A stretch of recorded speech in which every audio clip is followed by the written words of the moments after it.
We're at the Hammerdown Purple agate mine with little ladyfish right here. This is her claim. It's just a whole mountainside full of blue and purple agate. Let's find some.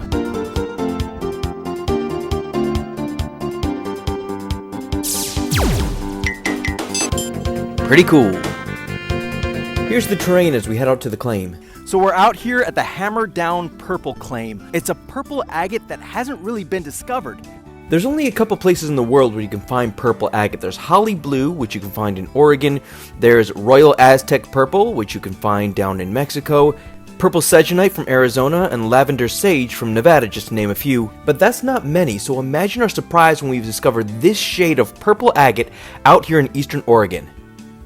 They call it Hammerdown Purple. When you're the one who discovers it, you get to name it. Why did you name this Hammerdown Purple? Because you have to break them and hammer down into the nodules in order to find the purple, hence the name.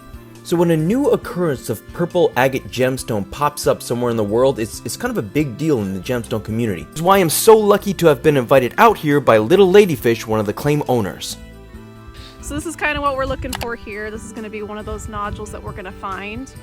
You want to look for any hints of color or agate on the outside. Generally when you turn them over you'll see. So you'll want to cut that open. And even though the color's pale on this side here, once you cut into it, it's going to be like dark blue. It's going to be really pretty. We are also joined out here by her mother, who is an avid rockhound. They're always an experience.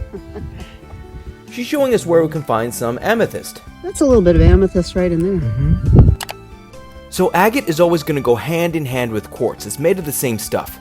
So where we find purple agate, we're also going to find purple quartz, otherwise known as amethyst. Saw that sticking out right there, and then we just crack it open, and there's some of that purple. Beautiful. A little small seam, but we're getting into a good spot. And as we hike higher and higher into these hills, we're going to come up with better specimens. We're going to get closer and closer to the source of this purple agate. As you can tell, my guides are finding much better material than I am so far. So far I'm just finding this quartzy material, which is what happens when you leave crystals out in the sun too long. A lot of amethyst will get bleached out and lose its color. So if you're someone who leaves your colored quartz or amethyst crystals in the sunlight, like in the windowsill or something, you might want to rethink that. Okay, finally I cracked this open and I'm finding some real nice purple. This is kind of cool. Like I said, the higher up we go, the better specimens that we're starting to find. And about halfway up the hill, our host, Little Ladyfish, found this. A huge cluster of purple geodes. Watch right here as she cracks one off. Here's the first one. Holy cow. Holy cow. Purple, holy cow. Very cool. Isn't that crazy? Yeah. And look at the banding on that. Yeah, that whole thing, this whole thing. You got like 9 in here, I can just tell.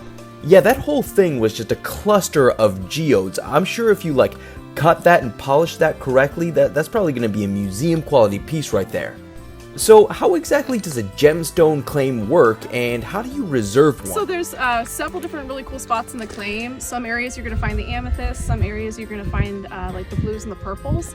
And then on the back side we've got a really unique spot where seam agates come down from the mountains in huge chunks, and you just have massive crystals on the inside of them. There's a little spot we call the Crystal Palace. Ooh. And you have these huge boulders with these vugs or like giant geodes with quartz crystals. It's really cool to see. What's the process of getting a claim? Or how did you find out about this? Basically, you find a mineral and then you come out and you physically stake it. You get your 4 corners, and then you check in with the BLM in the area and file your claim and paperwork officially through them. And if you can prove that it's worthwhile, you pay your fees, and then if you own the mineral rights to the claim. You don't own the land, but you just have the mineral rights, which then allows you to sell it commercially, hence the reason of getting a claim. How long does the claim last? You renew it yearly. Okay. And I'm a little bit foggier on this side of things, but you pay your fees annually once a year. But if you show receipts that you've been selling the material, sometimes you can get an exemption or a fee exemption, because the point of having the claim is to be able to take that material and use it and sell it to the public.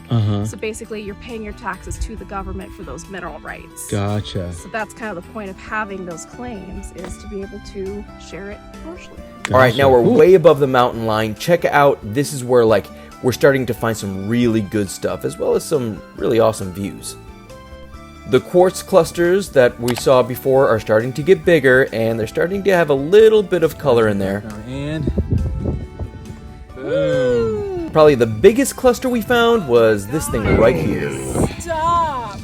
Oh, it's already. Oh my god! It's already like. Dude!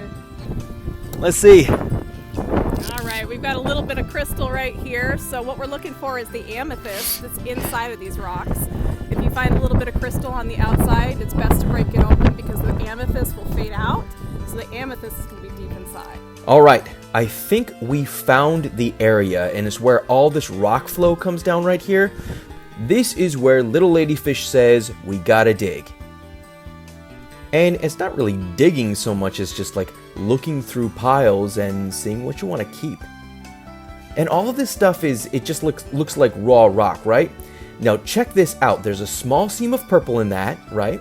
So I'm gonna just crack this open and check out what's inside. Pure purple agate. Wow, that's what we came up here for. This is exactly what I was hoping to find.